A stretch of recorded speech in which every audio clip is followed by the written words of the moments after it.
Is your organization machine or organic? Hi, I'm Brian Pombo. Welcome back to Brian J. Pombo Live. It's an ongoing series that we put on a daily basis where we discuss concepts that can help improve your business life and life in general. I mean, let's be frank. Uh, Today, I want to discuss a conversation I had yesterday with a gentleman by the name of Norman Wolfe. Now, Norman wrote a book called The Living Organization. You can go check that out on Amazon.com. You can check out a lot of his concepts over at his website, which is quantumleaders.com. He is a consultant that has a very unique perspective on things. And it's not something that you'll find all that incredibly different from the ideas that I've already proposed, which is amazing that we were able to connect. Now, I may have mentioned yesterday that the way we connected was through LinkedIn. So somehow we connected at some point on LinkedIn. I'm not quite sure how. I know we have a lot of the same connections in common, or at least a handful in common. He lives probably about 5 hours north from me over in Vancouver, Washington, which is right next to Portland on the Washington end of the river, Washington State. And I live on the other side of Oregon State, so it's a bit of a drive for me to go up there, but I'm up there on occasion, and so it was kind of cool when he reached out to me to just be able to find out more about what I do, and for me to be able to find out more about what he does.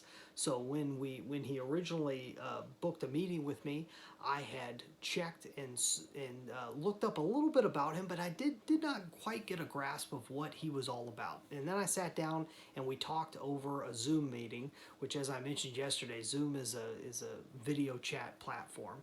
And we sat down and talked about his perspective on things and how he got there. Now, he had led many businesses and many organizations, both as from a CEO perspective, from a COO perspective, and had really been successful. He had done really well and was well known for his background. And there got to be a point in his life where he had to step back and say, well, why have I been so successful and so many others haven't? You know, what's the secret? What were we actually doing right on the teams that I was working on that things worked?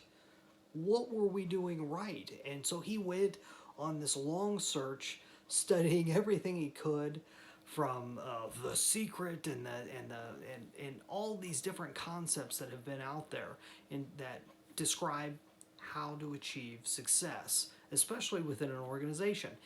And what he came across was an idea that he calls context. And context is for back of a letter, for lack of a better explanation, it's the foundation of how good organizations run.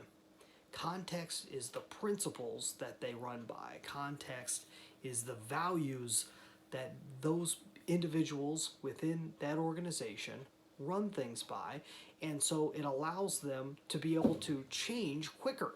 So one of the things he mentioned is that nowadays things are changing so fast. You know, everything changes just minute to minute. The internet is just a perfect example of that. You can't have you can have long-term strategies, but you're always going to need to change them. And how do you go about doing that as you have a larger and larger organization where the entire organization has to change on a dime and sometimes has to change independently of the central leadership of that organization? And he says the problem is that most people see their organizations as a machine. And I'm guilty of that myself. I'm sure I've talked about on here before how things somewhat have to run like a machine. And he says it's closer to being like an organism. It's more organic than it is machine like. And he uses the human body as an example. Look at all the separate parts.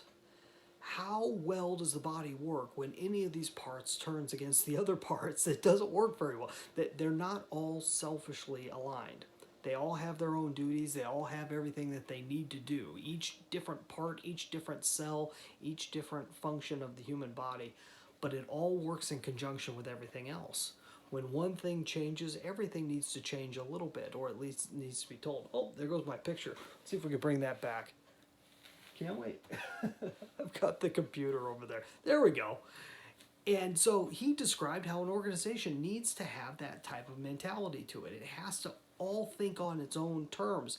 But so what is it? What does the organization have in common? The organization has to have context in common. They have to have something that they have all in common, a common long-term direction that's more principle-based. So I love this. I'm just being able to listen to him talk, and we just had a brief discussion, but being able to listen to him for a short period of time, I'm like, this is dead on the way I think already, but also it adds a lot of value in terminology that I didn't have access to before. So in the past, we've discussed here about Simon Sinek talking about starting with why.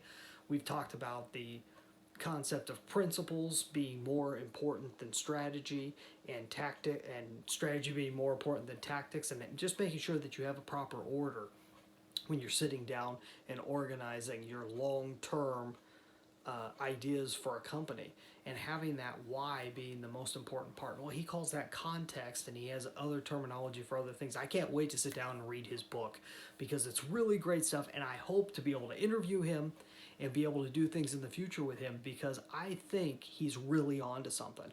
And so I'm asking you whether you think your organization, as big or small as it is it work like a machine, or does it work like a living organism?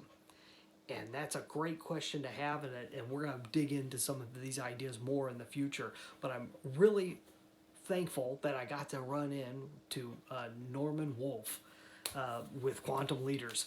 And I also wanted to let you know that if you are a business owner and you are interested in these concepts, hey, go check out more of these videos and more of these audio podcasts over on brianjpombo.com. Now, if your business happens to be within the self-reliance field, meaning you have products and services that help people become more self-reliant, go check out dreambizchat.com. I have a special deal just for you regarding the Dream Business Transformation. And it's a way for us to be able to sit down and help you to map out a concept of how to achieve your dream business, your ideal dream business in the period of time you're looking to achieve it in. So go check that out, dreambizchat.com. The link is in the description if you want to be able to just click on over. So we'll be back here tomorrow. In the meantime, get out there and let the magic happen.